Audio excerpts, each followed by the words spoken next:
The marketplace on Viral Prime was a chaos of languages, smells, and species.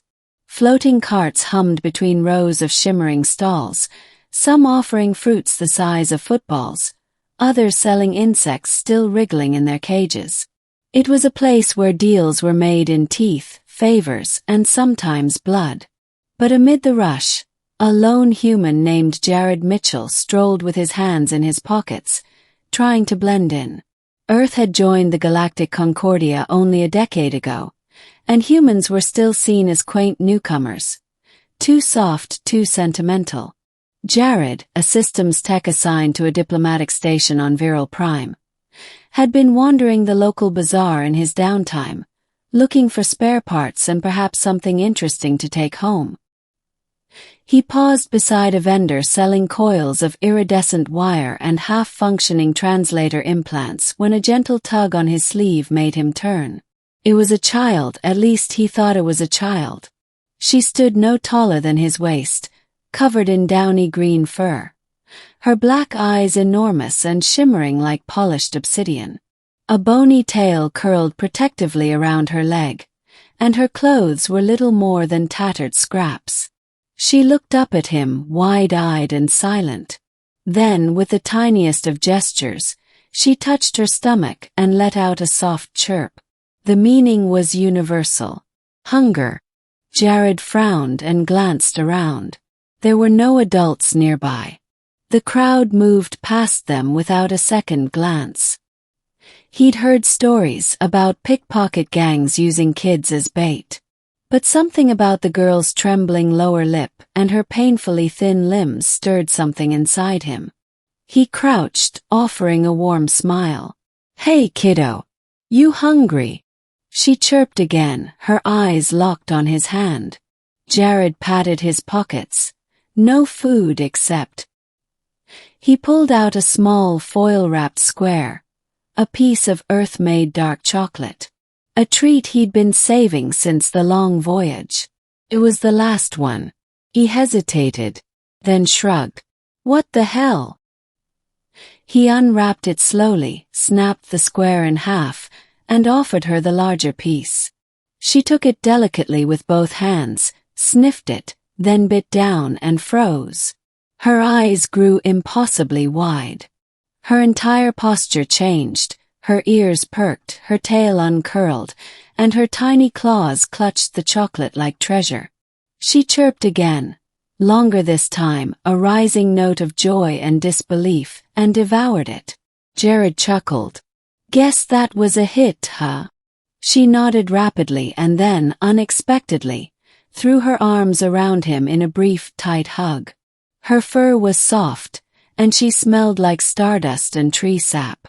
Then he heard the growl. "Middle." Jared looked up and froze. A tall figure stalked toward them, eyes blazing. She was of the same species, but far larger, towering over him by at least 2 feet. Her body was lean muscle wrapped in sleek fur, and armor plates adorned her shoulders and legs. Stripes of violet war paint marked her cheeks. Her eyes locked onto the child. Then Jared, with a mixture of fury and something else, fear? "Velnek," she hissed, the sound a whip crack through the crowd. The little girl flinched but stood her ground. Her tiny body moved in front of Jared. Whoa, everything's okay," Jared said, holding up his hands. "She was hungry. I just gave her something to eat." The towering alien woman snarled in a low, guttural voice. "You fed her?" Jared blinked. "Yeah." With that, she pointed a clawed finger at the crumpled foil wrapper. Her nose flared, eyes narrowing to slits. "You gave her human luxury rations. It was just chocolate. You have no idea what you've done." Jared bristled. "I helped a hungry kid." The alien woman ignored him and knelt to her daughter. They chirped in a quick, rhythmic pattern, words layered with emotion. The girl pointed to Jared several times, her voice defensive, pleading. Finally the mother stood, tail lashing. She looked down at Jared with an expression of deep conflict. I am Tsel, Battle Mother of the Broken Moon Pride, she said, her voice slow and formal now. And you, human. You have placed us in your debt. Jared blinked. By giving your daughter some chocolate. His jaw clenched.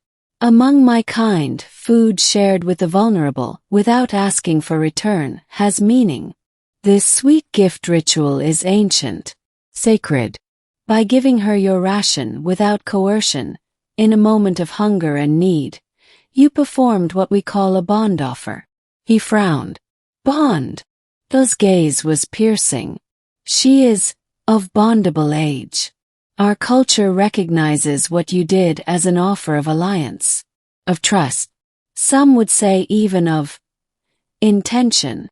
Jared's stomach sank. Wait, are you saying? My daughter, Tsel interrupted, her tone softer now, has no father. She was born of my flesh, raised by my hand. She has never known kindness from outsiders. What you did, it changes things. Before Jared could process that, Tsel removed a long, knotted cord from around her neck. She held it out, palm up, toward him. This is a marking of kinright. It signifies an oath. You may refuse it, but know that she will remember. Jared hesitated. The girl, Velnik, was watching him with wide, hopeful eyes. And damn it, the galaxy didn't have enough kindness. He reached out and touched the cord. A pulse of warmth ran through his fingers. Later that night, back at his quarters, Jared still wasn't sure what he'd signed up for. The translation software was patchy, and the customs of Varelian matriarchs weren't exactly part of Human Cultural Training 101.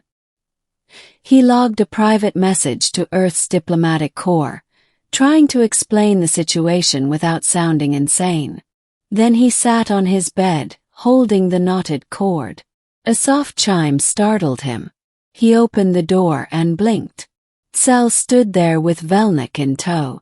Both wore fresh garments. The girl ran up to him and handed him a bundle wrapped in leaf cloth. Inside was a delicate carving of some predator, made of dark wood. A gift, Tsel said. She made it for you. Jared swallowed. Tell her. It's perfect. Tsel nodded. She speaks of you constantly. Laughs more now. I had not heard her laugh since her clutch sister was taken by sickness. Jared looked at the girl, who was now tracing her claws along his boot, humming. This expression softened. We will not force anything. But you should know she has chosen you. And where I come from, that choice is not easily undone. Ending. Weeks passed.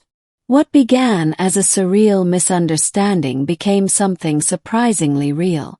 Jared started visiting the Broken Moon Pride compound. Velnik would run to him every time, sometimes dragging him to show her latest carvings or how she could balance on one leg. Tsel watched quietly, always respectful, but gradually warmer. They spoke more, about the war her people had survived, the broken pacts, the mistrust of the Concordia. She confessed she hadn't wanted Velnik to meet humans. Too dangerous, too unpredictable. But Jared, in his unremarkable human way, had changed her mind. One evening, Tsel invited him to a ritual dinner. The whole pride was there. Dozens of tall warriors with gleaming eyes and curious gazes. Jared sat beside Velnik as she beamed with pride, translating for him as best she could. When the final course arrived, a sweet fermented fruit glazed in syrup, Tsel placed a small brown square on the table. Chocolate. Human chocolate. Jared blinked. Where did you get this? I traded with one of your diplomats, she said. It cost more than a plasma pistol. He laughed.